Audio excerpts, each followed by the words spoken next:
NECA unmasks a monster. This is your look at the NECA Toys Friday the 13th Part 4, the final chapter, Jason Mask Prop Replica.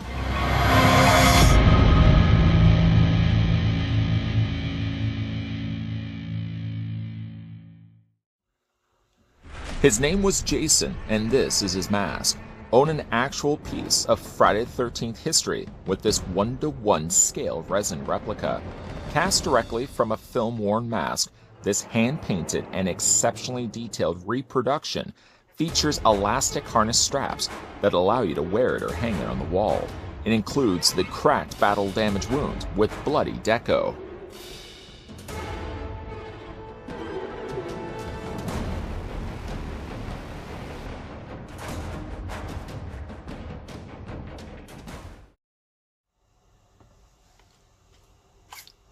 Before we take a trip to Camp Crystal Lake, I know, they would tell you not a good idea. I'd still like to go, personally. First thing we're going to do, though, is figure out just how big this mask is. Now, I got it currently on an angle, so it's just holding it up for the time being. I'll show you what I've done. I'm not coming up with anything clever way of displaying this. I'm just kind of leaning it on something for the time being. But you're looking at the mask roughly being from the bottom to the very top where the strap is. Roughly about 9 inches, 8.9 to be exact. And switching that to centimeters, because after all, there are Friday fans out there that follow their collectibles in centimeters. I happen to be one of them. You're looking at the replica mask being 22.7, a little over 22.5 centimeters long.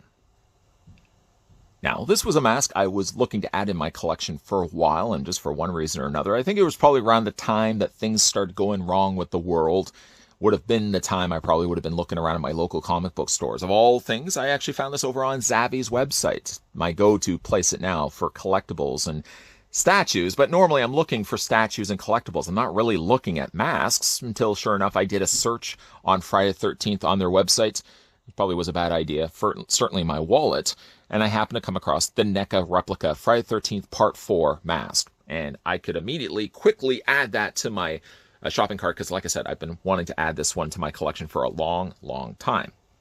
I've collected a bunch of them now. I think this makes the 4th one if we count the 3rd, Part 3, of course, Part 5. We had a Roy mask, and now Part 4. Let's not also forget, I just happen to have the NES Jason mask. Now, unfortunately, I have to come clean that I wasn't handling and caring for this as well as I should.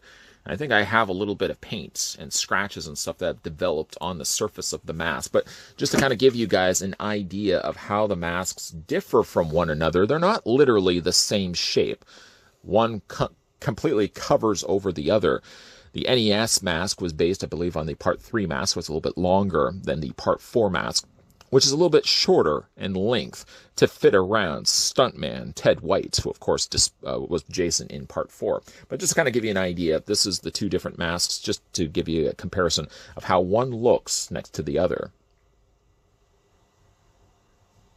For the opener of this review, I actually just cheated. I used a figure display stand, just propping it up enough that I could rest the mask against it. We don't need that right now, for I'll just move that over to the side. Having a look at the mask finally in hand. I must admit, it does look good. It's one of the better painted NECA masks that we have gotten up to this point. Again, we got Part 3, we have Part 5. We had also the NES mask, but I feel like this might be the better of the lot. Is it the most screen accurate? Not necessarily, no. But apparently it's cast from the original mask that Ted White wore. Ted White was actually known for his particular Jason's one preferred by many. His mask is slightly shorter than the one that appeared previously to that in Friday the 13th Part 3. But like I said, his mask is a little bit shorter. It definitely has a lot more detail going for it. I don't know, I would say the most screen accurate, as I said, of details. I think the thing that's kind of drawing me away a bit is the worn away area around the nose, this section right here. Now, they did do it to make it look like it's sort of worn down as it gets later into the end of the film, but I don't feel it's to this level where you see so much of the actual mask underneath that, the true goalie mask before it was painted. As you can see, it's got like quite considerable wear just around this area. And then, of course, there's all these other things that have some wear from the original Part 3 mask. Most notably is the chevrons. You have 2 chevrons on both sides here. and they have some little scratches and wears to them. A nice touch by NECA's part is they made this as something that's an extra piece. In other words, they didn't simply just paint the triangles on. They actually applied it as if you would have applied the real chevrons when making the masks for yourself. That's the case actually on both sides. Little weared areas, so it's not just a clean chevron that's been applied.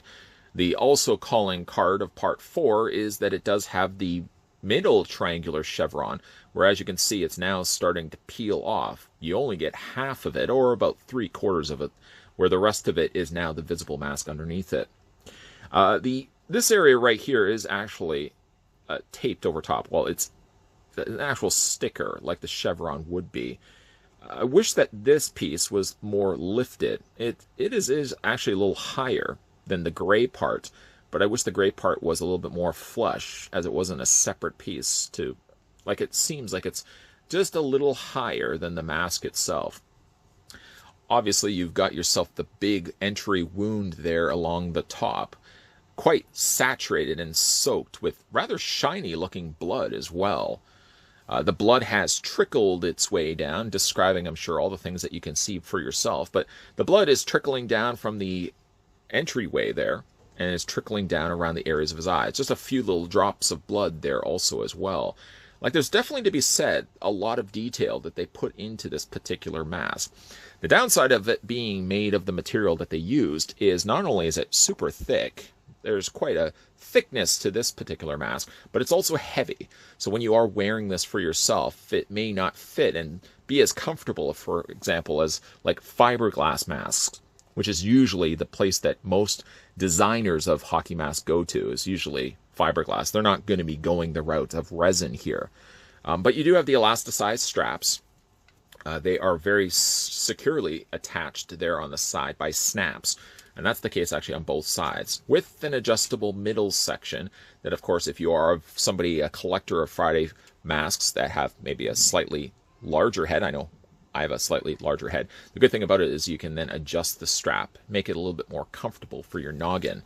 And then on the interior, we've got, of course, the calling card there of NECA. There's NECA at www.necaonline.com. Now, I have actually tried this mask on. I think it's a requirement of any new mask that you get for your collection. The first thing you probably will want to do is put this on and look at yourself in the mirror with maybe just an invisible knife in your hand. Let's hope it's an invisible knife. I will say it's a fairly comfortable mask. Like I said, it's a little on the thicker side. It's a little on the heavier side. But overall, it's still a pretty comfortable mask when you fit this on your face. Again, I think that NECA did do a pretty good job on the details on this particular mask. Like, there's all these little scratches. There's visible, very visible scratches around the eye area, which is a nice touch as well. And like all these little scratches and carvings that they've put actually into the surface, where hopefully now in a higher resolution you guys can actually be able to see it. Little smudges and areas where it doesn't just look like they took a brush and literally just smushed it everywhere. There seems a more precise purpose for where they place the paints. Wow, that's just a whole lot of peas. So like I said, it's a little bit more dirty around the areas of the eyes. The area around the bridge or the bottom area of the mask where he likely would be picking this up and removing it from time to time. I'm sure he has to eat after all. There are visible smudged areas there as well. So, like, there is some visible damage to the paints as well. There looks like it almost seems like there's an area that would have originally been blood, and maybe he's just washed it off. You can almost see there's like a brown wash of discoloration that they've added just around the side edge of the hockey mask. It's not actually on this side. It's only just right down here. So nice little touches to detail. Again, is it the most screen accurate? Sticklers for screen accuracy for their hockey mask could probably pinpoint things that are necessarily wrong on this one. But for an entryway into a replica mask, especially one that's apparently been cast from the original one that Ted White wore in Friday the 13th Part 4, it's not a bad looking mask at all, released from the folks over at NECA Toys. For those horror fans out there, the ones that I consider the screen freezers, they're the ones that will freeze a frame in a movie and then be able to tell you what's wrong with the mask that you're wearing, because if you look at this part in the movie, the chevrons are this color, the damage is in this area, not this area, and the color of the mask is slightly different. Masks produced by NECA toys, I don't think apply to those kind of collectors. Those are the ones, and again, there's nothing wrong with being passionate about the thing that you're into, like a horror film mask, but those are the ones that I don't think would be venturing out to get NECA released masks. They're the ones that are going to be spending a couple of $100s to get ones that look screen accurate. No, the NECA released ones, the ones that they're producing, are catering towards collectors on a budget.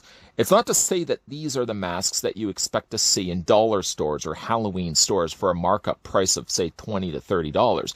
These are the masks, actually, that when you look at them, you know that there's a little bit more detail and care that NECA put into their masks versus just let's produce a goalie mask and call it Jason's.